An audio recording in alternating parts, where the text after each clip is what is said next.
I was sharing with a friend that this is the first time I'm waking up so early in a long, long time. Not too used to the early morning. But wow, I'm actually amazed to see so many people here. And the energy in the room is just like, whoa, it's really cool. And I'm really just really grateful and very humbled, for Creative Mornings to have me speak here today. And it's very much just a sharing that I have to just give and offer. And hopefully along the way, you guys would be triggered to think back on your earlier days, your childhood, or some of your play days when you were a little younger. So this is me when I was about 5. I often like to play pretend when I was a little kid, and I think all of us did at some point. And I was a very bald child. I didn't have a lot of hair when I was growing up, so my parents would often put like hats on me, and this was my attempt at having long hair as a little kid. And we would play pretend with my brothers, and what we did a lot was actually create our own currency. So I was exposed to Monopoly at a young age, often played it with my grandparents and my brothers. But the funny thing about this, which is money, was actually strange, now looking back on hindsight. What I used to do when I was a little kid was tear paper money. And these would be torn from like magazines, newspapers, and I would draw like my own dollar currency on these like paper and stuff them in my wallet. And what I'll do is that, distribute them with my brothers, and we'd set up our own ecosystem. And, I think at a young age, like 5 or 6, we were already kind of playing pretend where, they would come to my shop and they would buy stuff from me and we would sell each other things. And when I look back on hindsight, with what I did as a child, it's almost funny because, as Dylan mentioned, what we're doing today with PlayMoolah is that we're trying to empower children, young people and their parents about money. And it's almost kind of like a self-fulfilling prophecy. And I think as a child, I often told myself, I wanted to be a businesswoman, but I wanted to be a teacher, an archaeologist. But how all that kind of came together was that, hey, I'm an entrepreneur today. And as a child, I never understood what it meant to really be a business person. In my mind, I was like, I want to be a businesswoman and do stuff. I never really knew what that meant. But now looking back on hindsight, it was quite an interesting encounter where as a child, I was always already, trying to do something, trying to create value out of something. And I realized that this thing called money had value. And that was like kind of like at a young age, right? It's like, ooh, okay, money. And what that did for me was, that kind of being a businesswoman thing kind of got left out when I went to college. I think for a long time being in the school system, it was all about grades and studying, and I remember not really enjoying school a lot. And the funny thing was I spent a lot of time partying. So I think that slight entrepreneurial streak kind of went with me as I was growing up. By the time I hit college, like me and my friends in college, we were organizing parties. And we had like, tons and tons of people come into these parties and we would sell tickets. So we did all of this like in Singapore. It was just fun times, And I realized that, hey, doing parties is kind of fun and not really being in school too much. But shortly after, I think the entrepreneurial streak kind of still followed me along, like parties, hey, you can make a little bit of money. But I was very privileged as well to have been sent on this program. So I went, how many of you have heard of the NUS Overseas College program? Oh, cool, awesome, yeah. So I benefited tremendously from this experience and this encounter. So the partying kind of stopped when I went to California. I was actually kind of thrown into the ecosystem of startups, working with a high-tech startup called Quick.com. they did live video streaming from your cell phones.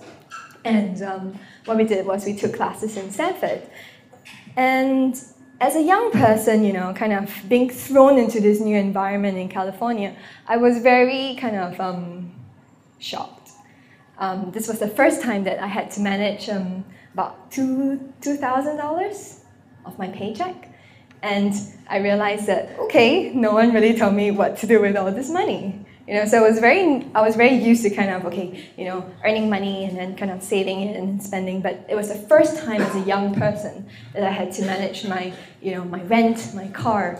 And the funny thing that happened at that time, and you could call it, coincidence as well, was we saw the financial crisis happen back in 2008.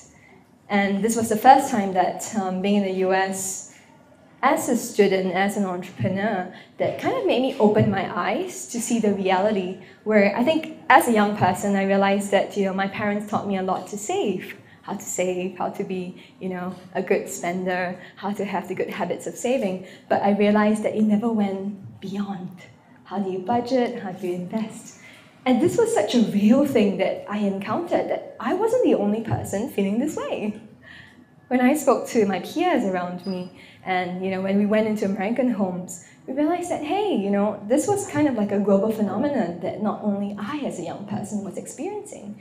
And this started the journey of PlayMoolah back in 2008, when we went into homes and we spoke to countless of parents, and we thought, okay, if I wasn't taught, these lessons around money, could we empower children at a young age, perhaps to cultivate some of these habits over time? And we were very fortunate at that time also to have met a professor in Stanford, and he talks about persuasive technology. His name is BJ Fogg. Some of you may have read about him. And he says how to use computers to design for behavioral change. And we said, okay, how could we bring the best of games? And at that time, Club Penguin was wildly popular with kids. And we said, how could we bring the best of games, encompassing persuasive technology, to really create opportunities for children and their parents to think about money in a different way. And so that let us, again, not being in school very much, having a full-time job, and then on top of that, kind of exploring on PlayMoolah. So not too good a student, but saw my education happening in the real world. Speaking to many different people, hearing their stories, meeting families. And this was an encounter that we had with a family in California, and this was one of the experiences where we showed our initial prototypes. And what I found as a learning after having done this for a couple of years is, how do we actually create these money conversations at home? So technology is a medium, which was kind of what we created. We created this virtual world where kids could save, earn, give, spend, and invest their money, along with a parents' portal.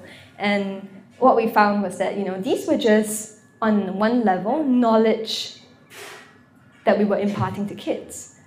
But we realized that how was it that with all this great knowledge that we would learn about money, that we'd be able to practice this too in the real world. So we stumbled upon this new model called the KAB model, knowledge, attitudes, and behaviors. So the thing about money is that it's a complex topic. And as I'm doing this, as the years go by, I'm like, wow, how do I simplify this, for myself and the people that we're designing for even further? The more you know, it's like the more you realize that I don't know. And so this led us through the journey. Finally in 2010, when we went, so I remember almost dropping out of college. Not too good a student, so we're like, okay, school's not too good of a use of time. Could we, just continue doing PlayMoolah in the real world? And thankfully, we didn't. And the only reason why was that we realized that if we ever went back to the US, we'd need a visa. So we would not be able to go back to the US if we didn't have a visa, if we didn't complete, our degree at that time.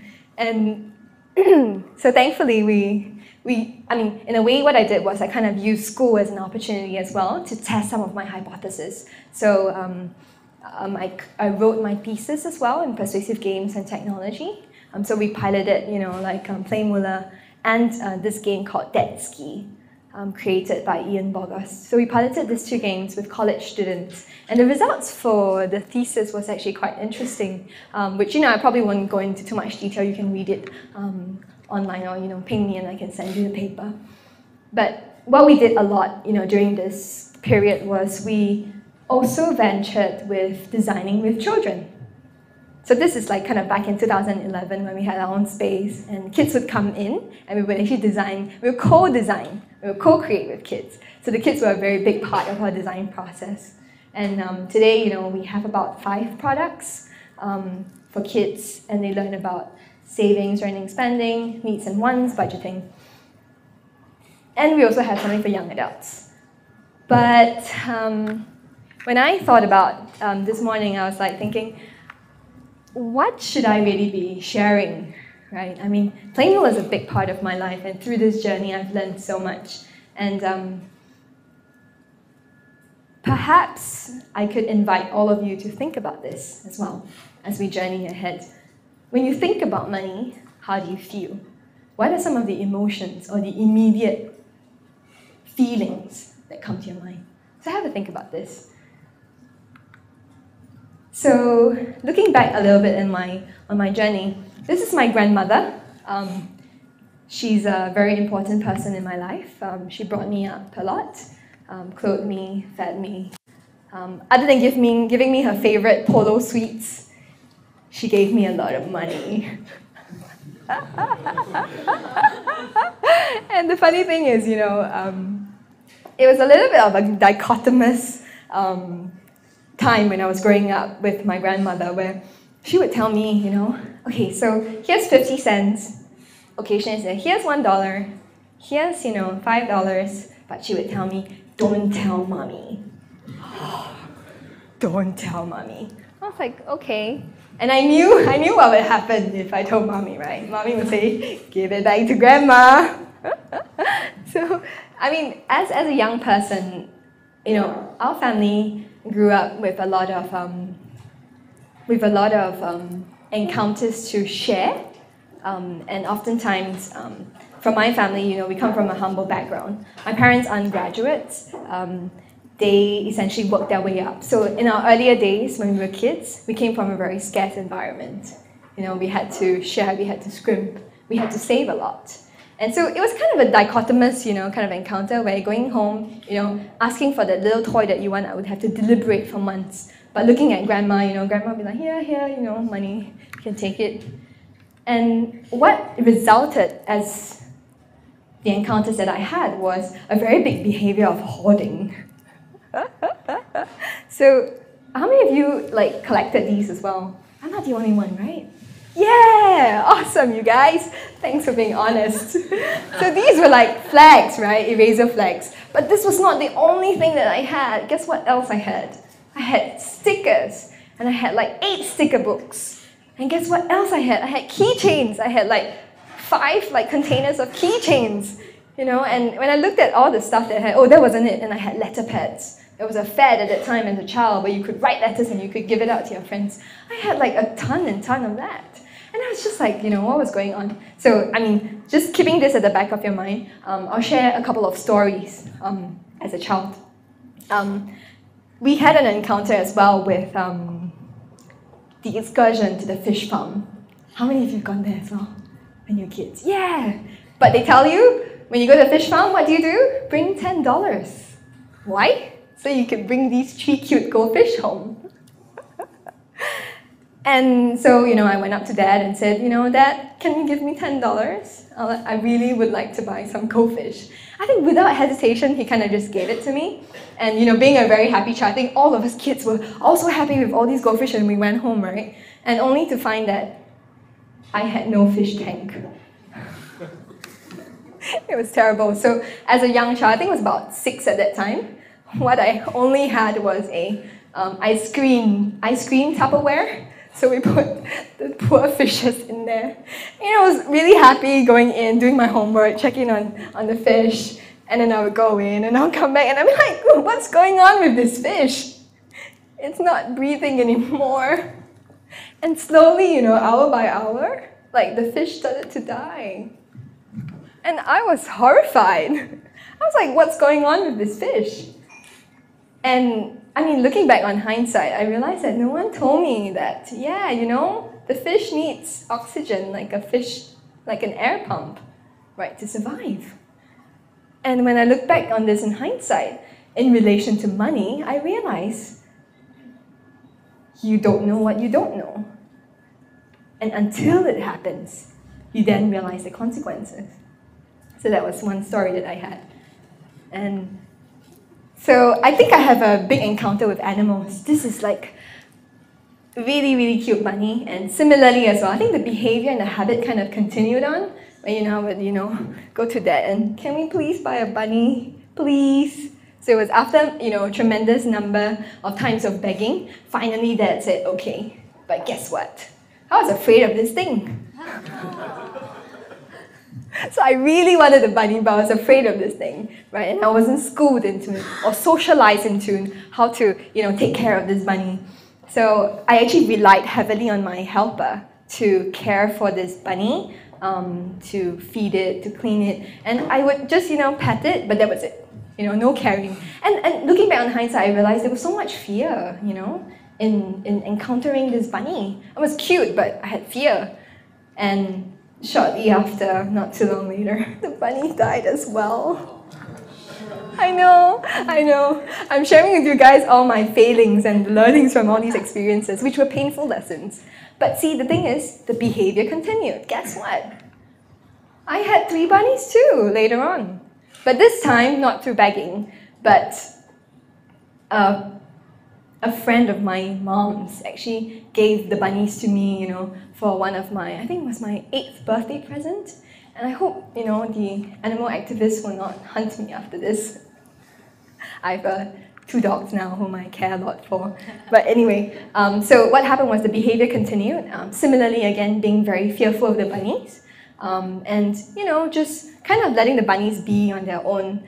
And I mean, unfortunately, what happened, when we had the bunnies after a long time, they actually fell sick.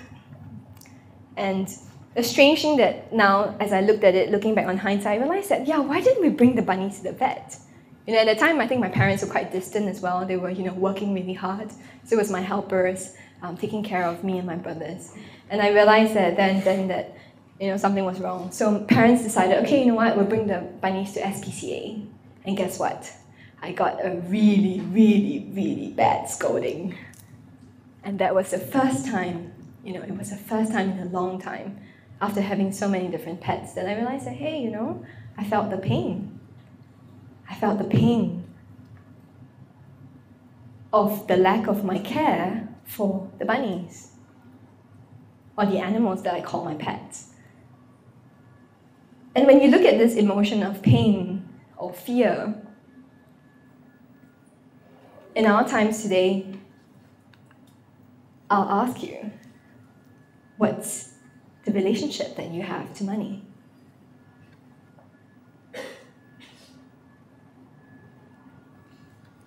Is it an encounter of freedom, an encounter of fear, an encounter of scarcity or abundance? And these were some of the maps that we had, as we were looking and inquiring about this phase. What was a very big encounter for me was when I was in an environment with a couple of friends. And I remember, kind of hanging out, and suddenly this question kind of popped in my head, what are the emotions and what's your relationship to money? How do you feel when you think about money? And this was a group of young adults that we were, speaking to at that time. And the emotions and the feedback that kind of came back was like worry, anxiety, fear, freedom, excitement. And that was a very big moment that kind of grounded what was really happening in the world and in the lives of my peers and the people whom I loved around me. That this is a question that we probably don't ask ourselves at all. And I realized that this was the first time that I encountered this experience of asking, hey, yeah, how do I feel when I think about money? What are my relationships around it? And so these are the different states. And I personally have gone through, different states of money, where it was kind of one of fear, right? That there wasn't ever going to be enough. where there was always scarcity, and it was the behavior of hoarding, right? I hoard my pets, and I would hoard all these, collections. And I realized that as a young person, that didn't make me very happy. I would hoard all these things, but the underlying meaning, and the behavior continued, with college, where I would hoard clothes, shoes, bags, things like that. But on hindsight, I realized that it was, to a certain extent, mindless hoarding. There was no meaning kind of behind that. And I realized that, I didn't know what I didn't know. I didn't know that I was being aware, that I didn't know I was aware, and I wasn't aware that I was hoarding these things until, this kind of question and this whole journey of PlayMoolah and money kind of sprung up in my life, where I've kind of seen a transformation of the people around me, as well as also my perspective to money, where today, I kind of see myself as a steward. And when you look at yourself as a steward of money, you realize that, money is just a tool. It's just an enabler to actually help us to achieve the things that we want to do and to enable and empower people around us as well. And as part of our vision, which is to design for children, young adults, and parents, the vision that we have is to enable smart decision-making, smart money decision-making in the lives of people. And today, where we're at, we've kind of gone and we've kind of grown up as well, where we've started to design also for young people. And these are, the kind of playtest encounters that we have with young people as we co-design again with them. And as I said, we're growing up. Today, we have another brand called Why Mula. And why money? Mula just means money. And this is just an encounter for us to, trigger the questions around money, trigger the questions in our lives that could make us, kind of think twice on our encounter to money. And I've got some of my team members here today as well. And, Jum, you raise your hand, yeah. I was very encouraged when, Jum joined me in Indonesia, and there's a story there around how he and a bunch of young people stewarded money to enable this friend of ours who used to be a domestic helper in Singapore and now a teacher. There's a story behind that in terms of how, he was able to kind of steward the money on Indiegogo and enable her to get an education. I would just encourage you to, speak to him if you're curious about the story as well. And if you guys will also, download our new app, Why Mula. Tell me what you think.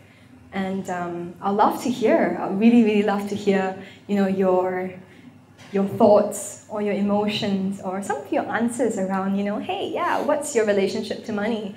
What are the questions or the emotions or the feelings that you think when you think about money? And to be honest with you guys, it's still a road of journey. It's never a consistent state of empowerment. It's never, right? There'll be times when I feel like, money is an enabler. It's meant to do things for people. Yes, you'll be in that state. I was speaking to an advisor, and he was talking about, the cycle of change, right? You go through this state of optimism, and you're so optimistic about things, and then you start to plateau, and then, you go into this state of depression. And then you kind of have to pull yourself up again, and then you kind of go through that cycle, right? And I realized that as a young person today, I don't know, I realized that, the more that I found out, the more that I have learned that, there's just so much more that I don't know. And with this kind of mind of inquiry that kind of takes you along, you realize that, we're just kind of in this process of discovering more stories or discovering the truth about money. And it's coming to those conclusions, on your own through the hard knocks and through the pain sometimes. And with that, I thank you.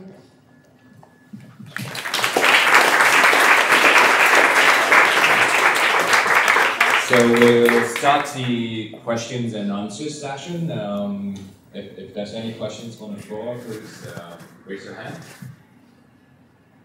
Anyone? Okay, so maybe I'll start with a question. So Audrey, you didn't mention much about your other co-founder, Min. So would you like to share a little bit about how that journey together actually started as well? Sure. So Mint's my co-founder. Some of you might know her.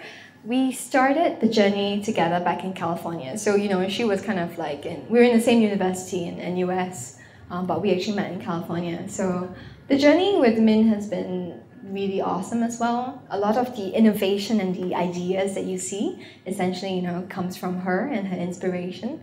So she's a great fun to work with. Yeah. Okay. That's great. Yep. Did you require any startup capital? I mean, did you use your own startup capital, or did you find people to invest? I don't know. Yeah. So so the question was, did we have any startup capital? So we also had angel investors who invested in the company. From the beginning, or how did that come? How did that happen? So it started so we had the prototype done in 2010. We raised money only in 2010 when we were ready to formally, incorporate the company. So we had angels investors in Singapore and in the US. And when you say prototype, is that a software prototype? Yes, it was a software prototype. Is one of your founders a tech person, or you had to put some money into it to go on? We had to bring on board a techie as well. So that completed the team, and it demonstrated to investors that we had the capacity to build. Yes. Yeah. Yes. How do you get your clients? How do we get our clients? Okay, so for PlayMoolah, essentially our users are kids and parents. The clients are the financial institutions. So how we, acquire them is a lot of times through referral, introductions, networking. We realize that what has worked really well for us is, getting really good advisors who actually help you open doors at higher levels. So that's the way in which, we acquire our customers. How's your product uptake so far? How's the product uptake? It's been good. We're growing. Yeah, and the feedback that we're getting has been really powerful. Yeah. For the young adult product, we only have up to Act 1. It kind of ends at age 35. It's a simulator where you can make your first decisions. So, like getting married, buy a house, get your first car, and we simulate the decisions over time. That we see the numbers really growing very slowly and steadily, and a lot of demand in terms of, can we play through life all the way to graduation, all the way to retirement, all the way to death? So we see a lot of young people asking us for that. What is the actual product? Is it a service you pay monthly, or is it you buy a product? So what's the product? We have a suite of apps, and it's a platform that we are able to design various modules. So it's on your Android, on your iOS devices. It's online as well. Yeah. So you can check it out. Got a lot of startup questions. Can I ask one about the illustrations? I noticed that for your apps, you use a lot of colorful illustrations. How has that kind of played a role in your products? How has that shaped your product?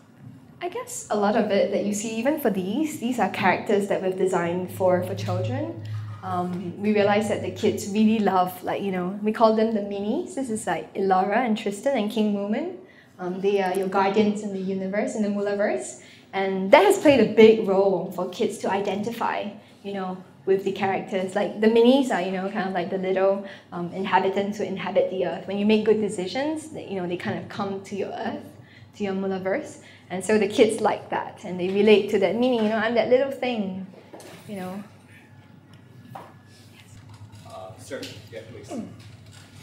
I don't see donate on there. Yeah, we do, we have. And so is that what the give is? Yes, that's right. Because I think that there's a real lack of teaching young people, very young kids, about donating money, giving money. Very good point. So that's actually one of the key features. It's under Give. What we've done essentially is that we've actually brought in real-world charities. So kids can actually donate their moops. That's our virtual currency that got realized. Yeah, moops, M-O-O-P-S, moops. So we see kids actually giving to, like WWF, and these are virtual currencies that the kids have acquired over time. And that, for me, was mind-blowing, that they would be able to part with these moops. My question was about when you co-design with children, what were some of the most interesting insights that you did not expect when you had your initial prototype? And what changed? Oh, this is good. What were the most interesting insights? So I'll tell you a story around this, a brief one. We had one of our users who ended up wanting to buy a bicycle. He wanted to save up for a bicycle. And he used the PlayMoolah Go machine. So as part of the Save World, you get to set your savings goal and you work it over time. And he told us that he wanted to buy the Go machine, and he used PlayMoolah because he would otherwise forget it if he wrote it on a paper. And 3/4 his way through his goal, as we saw him kind of using the platform, he said, "I don't want it anymore. I don't want this bicycle anymore." And we're like, why? Why do you not want this bicycle? And it turns out that he said it's too hard, right? This bicycle that costs like $400 is too difficult.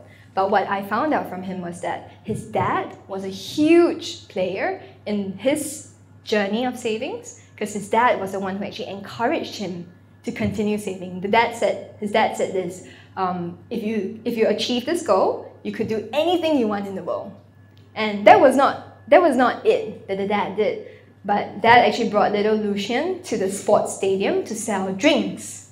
And he could earn an extra allowance so that, that could kind of make up the difference over time. But it turns out that, dad actually matched most of the kids' goal later on. And so one of the big insights we found was that, one, the money conversations needed to happen as well between parent and child. And what I found as a key insight when we were designing with kids was that children were a big part in inspiring their parents. And I learned that there was so much you could learn from kids and their relationship to their parents. Yeah, I think we have time for one more question. Is there any more? Hi, thanks for sharing your journey. It's very interesting and it's very contagious to see your excitement. I have two questions. One is, you have the age of the children or your target clients, I think is very varied. You have very young children, college students, That's right. what I understood. So do you have different products? And then how do you reach out to your potential clients, right? I guess you will be having independent programs, but right. do you have school engagements as well? Yes. So we do. We work with schools in Singapore. Primarily, it's actually distributed through the financial institutions because they have a huge database of customers. So that's where we co-partner and we go to market together to get the product out to the consumers.